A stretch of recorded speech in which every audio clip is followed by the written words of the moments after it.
Tajuk rencana harian Kompas menanti pemilu bermartabat. Dibandingkan penyelenggaraan pemilu sebelumnya, terutama di era reformasi, persiapan menuju pemilu 2024 terasa babak belur. Sejumlah masalah membelitnya. Lihatlah dalam penetapan calon presiden, calon wakil presiden November lalu. Terjadi persoalan konstitusional yang oleh sebagian penduduk disebut sebagai tragedi demokrasi di negeri ini. Lolosnya seorang calon wapres segera diwarnai dengan pembentukan Majelis Kehormatan Mahkamah Konstitusi (MKMK). Ujung dari persidangan MKMK itu adalah pencopotan seorang ketua MK karena dinilai melakukan pelanggaran berat etika. Ceritanya sampai saat ini belum sepenuhnya tuntas karena ada perlawanan dan sikap pro kontra dalam masyarakat. Pencalonan anggota legislatif juga diwarnai dengan gugatan partai politik yang semula dinyatakan tidak lolos verifikasi. Ini sebenarnya biasa saja dalam persiapan pesta demokrasi. Namun menjadi tidak biasa saat ada partai yang oleh pengadilan dinyatakan diberi peluang untuk bisa ikut pemilu, tetapi tahapan pemilu legislatif sudah berjalan jauh. Kegaduhan terjadi di masyarakat.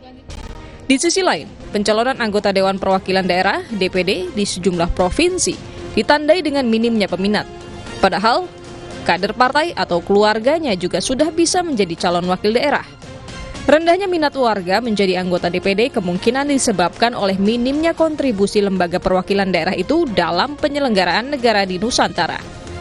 Persoalan lain yang membelenggu penyelenggaraan pemilu kali ini adalah netralitas penyelenggara negara dan atau aparatur negara yang dicurigai oleh sebagian rakyat, mulai dari tingkat yang tertinggi hingga pemerintahan di daerah. Kondisi ini menyulitkan penyelenggara pemilu baik Komisi Pemilihan Umum (KPU) maupun Badan Pengawas Pemilu (Bawaslu) dalam menegakkan aturan pemilu.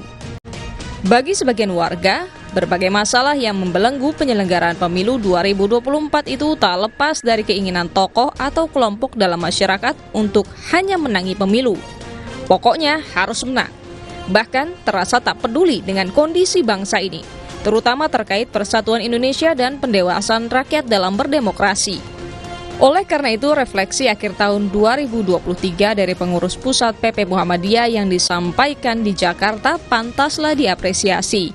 Peringatan itu seharusnya menjadi pengingat bagi siapapun yang terlibat dalam pemilu, baik langsung maupun tidak langsung, untuk tak sekedar mencari kemenangannya sendiri. Keutuhan negeri ini dan pemajuan demokrasi bagi kesejahteraan rakyat merupakan segalanya. Tak ada artinya memenangi pemilu jika bangsa terkoyak dan rakyat di negeri ini terbelah. Ketua Umum PP Muhammadiyah Haidar Nasir mengingatkan, pemilu bukan hanya harus sesuai prinsip langsung, umum, bebas, rahasia, dan jujur adil, melainkan juga bermartabat, beretika, serta menjaga marwah dan nilai keindonesiaan. Kita masih memiliki waktu untuk mewujudkan pemilu yang bermartabat itu.